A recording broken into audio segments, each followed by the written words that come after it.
আমি ভয় পাচ্ছিলাম যে কেউ আমাকে চিনে ফেলে কিনা, বিশেষ করে তৎকালীন সরকার পক্ষে কেউ আমাকে চিনে ফেলে কিনা। এই ভয়ে আমি গামছা দিয়ে মুখ ঢেকে বসেছিলাম। অনেকক্ষণ বসে থাকার পর যখন দেখলাম এক এক ওখানকার স্টাফরা আসছে, তখন আমি যে গার্ডের সাথে কথা বলার চেষ্টা করলাম। তখন গার্ডরা আমাকে চিনতে পারে নাই, এই জন্য আমি ঢুকতে পারিনি।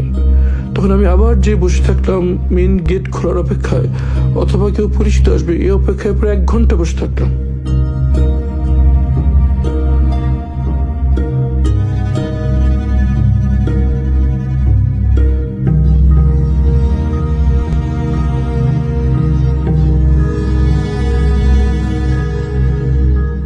এক ঘন্টার মধ্যে আমি বসে থাকলাম, কিন্তু পরিচিত কাউকে পেলাম না। এরপর যখন রোগীদের আসা যাওয়ার জন্য প্রধান গেটটি খুলে দেওয়া হয়, তখন আমি ভিতরে চলে যাই।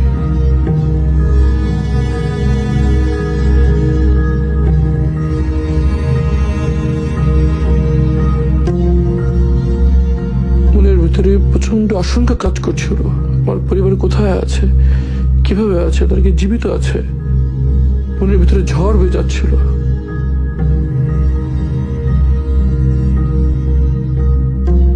একটু পর ইবলিসিনের পিআর অফিসার আশরাফ সাহেব সেখানে আসেন।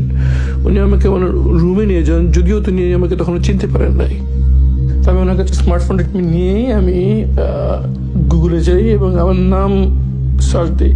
সার্চ দেওয়ার সাথে সাথে এই ছবিটা স্ক্রিনে ভেসে ওঠে। তখন আমি ঠিক আমার চেহারা কাছে ভেবে নেই, আমাকে দেখা যায় ওনাকে চিনেন কিনা। তখন সাথে সাথে ভাই আমাকে চিনতে পারে এবং আপ্লুত হয়ে পারেন আর কি। কথায় কথায় তার কাছ থেকে প্রথম জানতে পারি যে 5ই আগস্ট শেখ হাসিনা পালিয়ে গিয়েছে। আমি তো বিশ্বাসই করতে পারছিলাম না, আমার কাছে স্বপ্নের মতো মনে হচ্ছিল।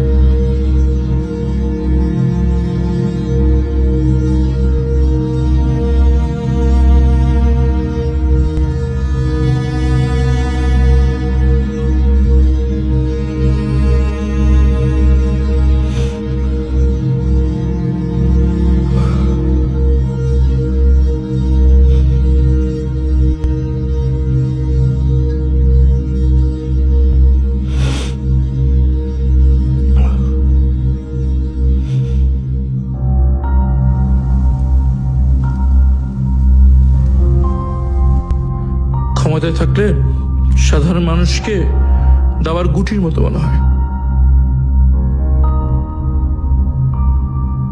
ক্ষমতায় থাকলে মানুষকে আর মানুষ মনে হয় না। ক্ষমতার চেয়ার তো খুব উপর থেকে সবকিছু যেমন ছোট লাগে, সাধারণ মানুষকে সেটা ক্ষুদ্র মনে হয় আর কি।